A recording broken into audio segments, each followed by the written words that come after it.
Nandito tayo sa Santa Fe.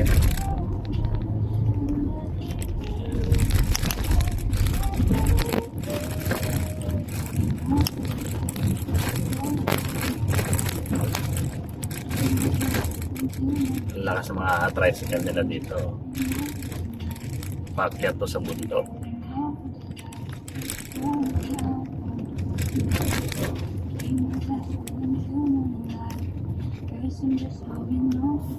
Diba? Tingnan niya. Ito yung Santa Fe, Nueva Vizcaya. Ayan. Boundary dito ng Ecija and Vizcaya. Dito, makikita nyo mamaya.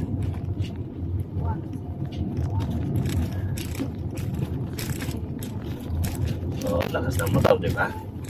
Lakas ng tricycle, makyat. Sisi lang sa nila dito.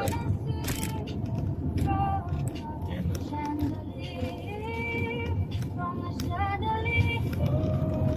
Bundok-bundok ito.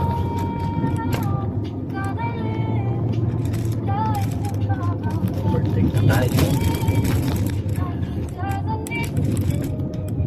Kung may bitukang manok sa Quezon, ito naman sa Vizcaya. Ayan. Pagbaba natin is na siya, Ecija na siya. Nueva Ecija. So swerte natin ngayon, walang mga malalaking sakyan. Nilagpasan na natin sila sa baba kanina. Kasi minsan ang hirap mag-overtake dito. O diba, kita dito. Mahirap mag-overtake dito.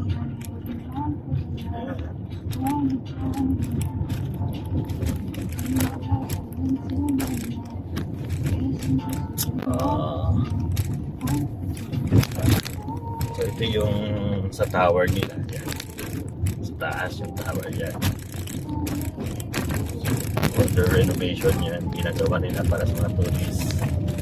So ito na yung boundary ng Nueva Ecija. Yan, kita nyo. Welcome to Nueva Ecija. Yan.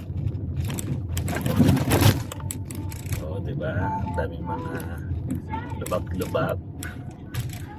Dapat yun yung mga inaayos nila, hindi yung maganda pa yung daan dahil sa may budget. Yun na yung ginagawa. Yung mga ganito sana, ayan, ayusin yung asfalto, ayan.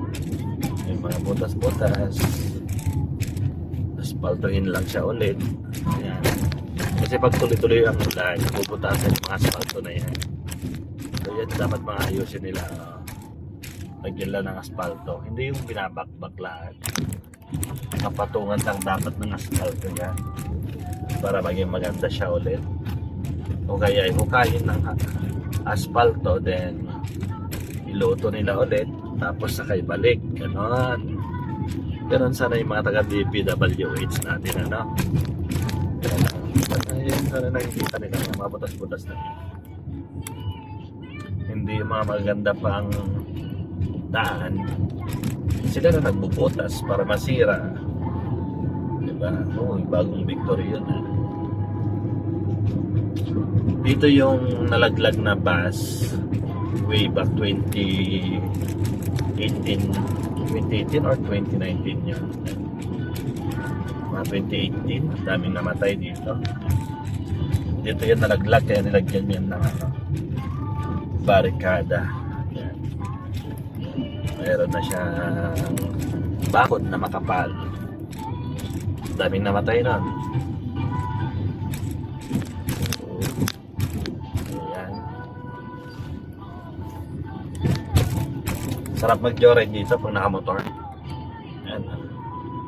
Maraming butas na naman yung daan kasi yung si Bagyong Karina, ayan, tuloy-tuloy ang ulan.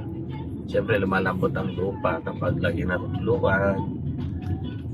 Naulanan, malambot yung asfalto din.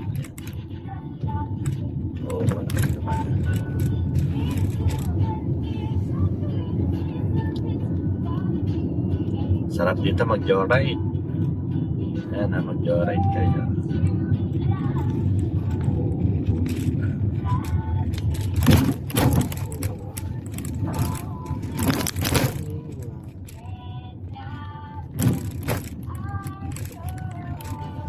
Oh,